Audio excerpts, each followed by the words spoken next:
Welcome to Castle Combe. It's round 6 of the Lotus on Track Elise trophy and very unsettled weather conditions. This could potentially be these drivers' first wet race, but certainly qualifying is rather damp. It's my first time in the wet and I struggled a little bit this morning. I was absolutely useless, but I enjoyed it.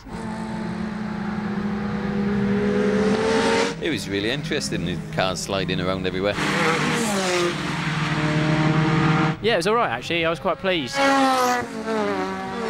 The wet's interesting. It's a lot more fun out there now. Very slidey. Yeah, very scared. Very challenging conditions in qualifying. One of the drivers was caught out with a spin. At the end of the qualifying session, it was local knowledge that rather helped, because to the front of the grid, Mark Funnell, and lining up alongside him is Chris Randall. And Mark Funnell, a regular here in the Circuit Special GT Championship, is on pole. Randall, 5 times a winner with him. The second row, Andrew Walsh and Steve Williams. Rush Treasure's recalcitrant car qualifies 5th, and a great 6th on the grid for Gavin Kirby. Andrew Kell, with all 4 wheels on the car this weekend, unlike Silverstone, is a lowly 11th. Simon Scuffham is only 12th as well. 2 drivers there that should be making some progress. Whilst lower down the order, Elgin Howell is 22nd. Father of Tess, who we've seen as a regular in the series, and newcomer Richard Abra is 30th at the end of the qualifying session. Slowest of all is Sarah Crowder, just behind Paul Golding, the brains behind this series, but a 37-car grid is going to make for a very lively first race here at Castle Combe. So Mark Funnell it is then on pole position, and this the view from his car. This is what Chris Randall sees alongside him, and Andrew Walsh is on the inside of the second row of the grid. As Echo the line, so a good start is made for the pole position. Mark Funnell accelerates away. Much drier now than it was in qualifying, but Chris Randall makes the best start round the outside of Mark Funnell, zaps across the front of him, and Chris Randall leads as they go up towards Quarry for the first time there. Mark Funnell right with him. Funnell challenging on the inside look as they get to the braking area. Andrew Walsh letting these two battle amongst themselves up front. They turn through Quarry, and then Andrew Walsh, I suspect, is going to make his bid as they head up towards the S's for the first time on the run up towards Old Paddock. Everybody files their way through. There's a spin though there. Look, number 7, Elgin Howell losing it. Can everybody avoid it? Some go left, some go right. Just about escape all of that. Walsh goes through on the inside, grabs second place now from Mark Funnell. Chris Randall ahead of it. These two run nose to tail through Old Paddock. We can see in the background there the car of Elgin Howell trying to rejoin. Everybody I think has managed to get away safely. Don't they happen? There's one in the tar wall in the background as well. It looks as though that could be the Vauxhall BX220 of Richard Abra, who is stuck in the tyres. Abracadabra, there he is. Richard Abra is going no further, I'm afraid. He's okay. The car's a bit second-hand, and the real casualty of all of that is the tar wall. So it's Chris Randall then in the lead with Andrew Walsh trying to dive through, but this is Mark Funnell attacking for second place on the inside there. Mark Funnell's going to go through, is he? Yes, he does. Mark Funnell grabs second going into tower. Andrew Walsh drops back behind him, and that's Walsh up the inside, and he hits Randall. Both of them spin. Mark Funnell goes across the grass in avoidance, and this is the innocent Randall's view. He gets sent off into the weeds, but out of nowhere, Andrew Walsh came barrelling up the inside to take second place back off Mark Funnell, and there was no way he would get the car slowed down in time. So, end of that one, Mark Funnell leads, and we're about to have a change for second, I think, because we've got the battle raging on there between Russ Treasure and Steve Williams. This is the recovering Andrew Walsh, who goes over the line in 14th place. He's left himself with a lot of work to do. One leading, second is Williams, third is Treasure. Fourth is Chris Pearson, and 5th is Nick Kay. Yellow flags being waved here up at Quarry. That's because of Richard Abra's car stuck in the tyre wall. No overtaking therefore permitted. That car's going to take quite a bit of shifting, I think. But the real talking point in the opening lap of the race then was that move from Andrew Walsh on the inside. He got second, but there was no way he was going to be able to claim the next place that he wanted. Not at that speed, and so contact between him and Chris Randall rather inevitable.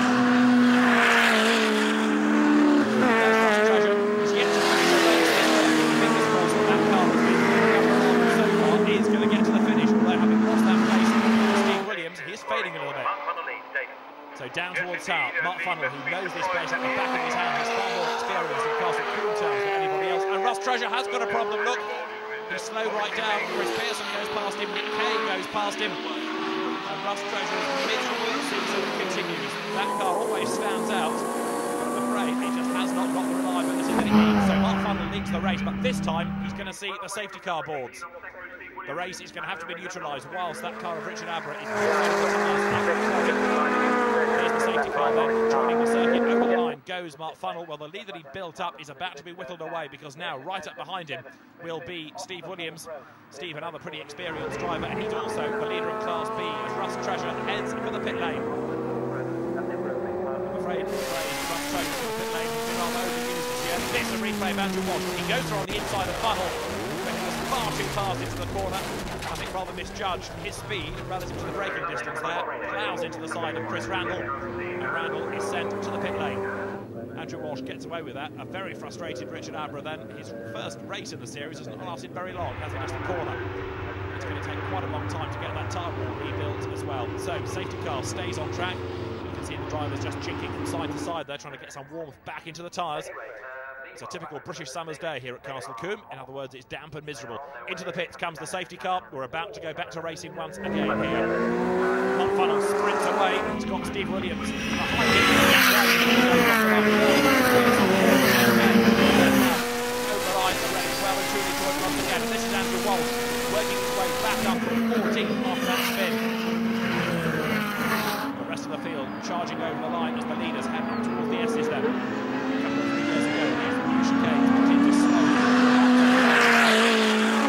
Overtaking and outbraking. You can see now this train of cars is all stacked up for third place, all behind Chris Pearson, who won the handicap race at Silverstone.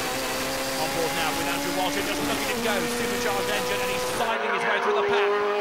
Gets past Kane, almost makes contact there with Chris Pearson, but he goes through. And Andrew Walsh now, as he turns his way out of town, is going to be up into third place. Another little battle though here, raging on, coming down towards town. There's Gavin Kirby, the man that was 6th in that went qualifying.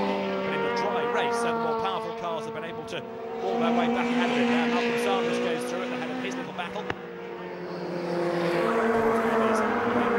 Meantime, side by side into Camp Corner, that's Nick Kay going through up into 4th place at the expense of Chris Pearson. The two of them side by side into the corner, but Nick Kay moves himself through. He won the handicap race at Snetterton earlier on in the season, as this is Steve Williams in 2nd place, but he's coming under real pressure now though. Andrew Walsh is inching up onto the back of him, and it makes you wonder what Walsh could have done in this race had it not been for that contact. Had he bided his time a bit more, had he waited, then he could have got the contact.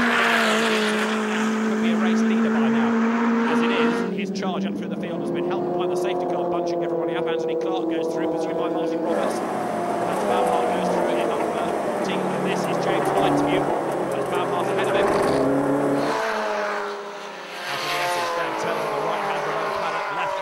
Speed building all the time, and then here down towards Tower. There's Nick Kay keeping Chris Pearson behind him. This is the fight now for 4th and 5th places. The race leader Mark Funnell, however, is set for a maiden victory in the series this year. There is Andrew Walsh there on the last lap of the race now. What can Walsh do to get onto terms with Mark Funnell? He's going to have to make up over 4 seconds. Now that's a pretty tall order with just 1 more lap to go. Heading their way now up towards the S in there. You can see diving up on the inside is Steve Williams. Diving up on the inside of a slower car, that is, puts a lap on the slower driver. Now this fight between Nick Kay and Chris Pearson is not over yet. Very evenly matched cars these. Nick Kay in a Class C car, but there is the checkered flag. A race win goes the way of Mark Funnell. And he's going to fend off the challenge of Andrew Walsh. The gap at the end, 4.3 seconds, with Steve Williams taking 3rd. And 4th and 5th, Nick Kay staying ahead of Chris Pearson, with Simon Scuffer coming home in 6th. Confirmation of those results with Ben Pitch coming home in 7th, Andrew Kell 8th, and Sean Bicknell 9th, with Jamie Allison rounding out the top 10. But a great first win in the series for Mark Funnell. It's another win in Class A for Gavin Kirby, ahead of Andy Gordon and Michael Edwards 3rd. Hans Baumhart finishing 4th, while Steve Williams takes victory in Class B ahead of Chris Pearson and Simon Scuffer, with Ben Pitch 4th ahead of Sean Bicknell. And of the 4 survivors in Class C, Mark Funnell, Andrew Walsh, Nick Kay and Andrew Kell the order. So Mark Funnell scores victory at a circuit he knows very well, and for that he gets a ride on the Castle Combe winners' car. And there's only Castle Combe that even affords people laps of honour these days. They're very popular with the fans here, and Mark Funnell gets the winners' car all to himself. Back in the paddock, time for the presentations, and the 3 class winners step forward. Mark Funnell receives winner's cap and trophy from Paul Golding. He's on the top step as the winner outright and of Class C.